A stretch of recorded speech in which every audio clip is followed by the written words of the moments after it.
Assalamualaikum. Pada hari ini saya akan menerangkan tugasan individu kursus MPU 3132 Penghayatan Etika dan Peradaban.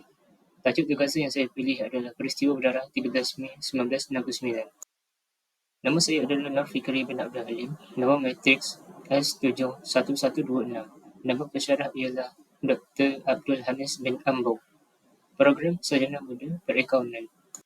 Pengenalan kepada peristiwa berdarah 13 Mei 1969.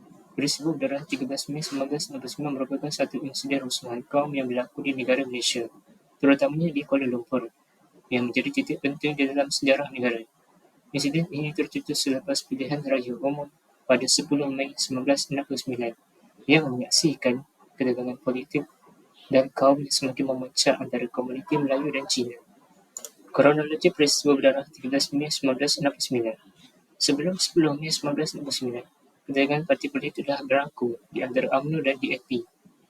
Pada 10 Mei 1969, pilihan raya umum parti pembangkang iaitu DAP dan Gerakan mula mendapat sokongan. Pada 11 Mei 1969, perayaan kemenangan pembangkang oleh komuniti Cina yang diikuti dengan provokasi terhadap komuniti Melayu di Kuala Lumpur.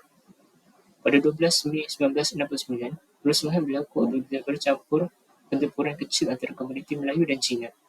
Pada 13 Mei, kerusuhan besar mula berlaku pada petang 13 Mei di Kuala Lumpur yang menyebabkan kerosakan rumah, kedai dan kenderaan. Pada 14 Mei, darurat diumumkan oleh kerajaan Malaysia dan magiran dibentuk untuk memulihkan ketenteraman. Pada 15 Mei, keadaan beransur-ansur pulih dan kerajaan mengambil langkah untuk meredakan ketegangan serta mengadakan penyiasatan.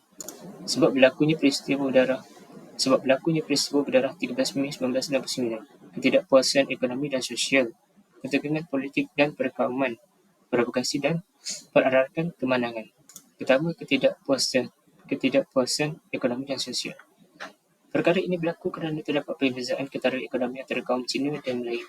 Kaum Cina pada masa itu lebih maju dari segi ekonomi dan memiliki pegangan yang besar dalam sektor perniagaan dan perdagangan. Sebaliknya, kaum Melayu kebanyakannya masih terlibat dalam sektor pertanian dan kurang maju dari sektor ekonomi. Yang kedua, ketegangan politik dan perkauman.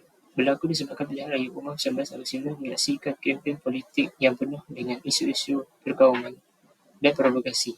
Parti-parti politik berasaskan kaum seperti UMNO yang mewakili orang Melayu dan DAP yang mendapat sokongan kuat daripada komuniti Cina sering mengemukakan isu sensitif yang memburukkan lagi hubungan antara kaum. Ketiga, provokasi dan perarakan kemenangan. Selepas keputusan pilihan raya diumumkan, parti-parti pembangkang mengadakan perarakan kemenangan yang dihadiri oleh ramai di China.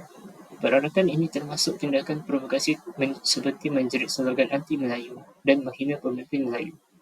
Tindakan ini menimbulkan kemarahan di kalangan orang Melayu yang kemudiannya mengadakan perarakan balas. Pengajaran daripada peristiwa berdarah 13 Mei 1969. Kepentingan perpaduan dan integrasi nasional.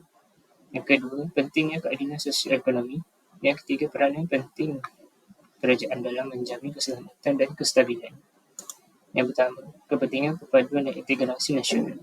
Peristiwa ini menunjukkan pentingnya keharmonian antara kaum. Usaha berterusan perlu dilakukan melalui pendidikan dan program perpaduan untuk mengelakkan ketegangan kaum. Contohnya, program rukun tetangga dan kempen perpaduan yang memupuk hubungan baik antara kaum melalui aktiviti bersama. Yang kedua, keadilan sosio-ekonomi. Ketidakseimbangan ekonomi antara kaum menyumbang kepada ketegangan. Dasar-dasar yang ada seperti dasar ekonomi baru DEB adalah penting untuk memastikan peluang yang sama bersama kaum. Contohnya DAP yang bertujuan untuk mengurangkan jurang ekonomi dengan menyediakan peluang pendidikan dan pekerjaan kepada semua kaum. Yang ketiga, peranan penting kerajaan dalam menjamin keselamatan dan kestabilan. Tindakan tegas yang berkesan dari pihak berkuasa penting untuk mengawal rusuhan. Kerajaan harus memastikan undang-undang yang adil dan membina kepercayaan rakyat melalui dasar-dasar yang menyatupadukan. Contohnya, penguatkuasaan undang-undang yang tegas serta program pembangunan yang bersepadu untuk memulihkan kepercayaan rakyat dan memastikan kestabilan negara. Kesimpulan daripada peristiwa 13 Mei 1969 di Malaysia adalah bahawa keharmonian antara kaum, keadilan sosial ekonomi dan peranan kerajaan yang efektif adalah amat penting bagi memastikan kestabilan dan kemakmuran negara. Kemenangan ini mengingat kita bahawa kepaduan negara mesti dipupuk secara berterusan melalui pendidikan dan program integrasi, sementara dasar-dasar ekonomi perlu adil dan seksama untuk semua kaum. Selain itu, kerajaan harus bertindak tegas dalam menjaga keselamatan dan kestabilan melalui pendekatan yang adil dan menyeluruh. Sekian, terima kasih.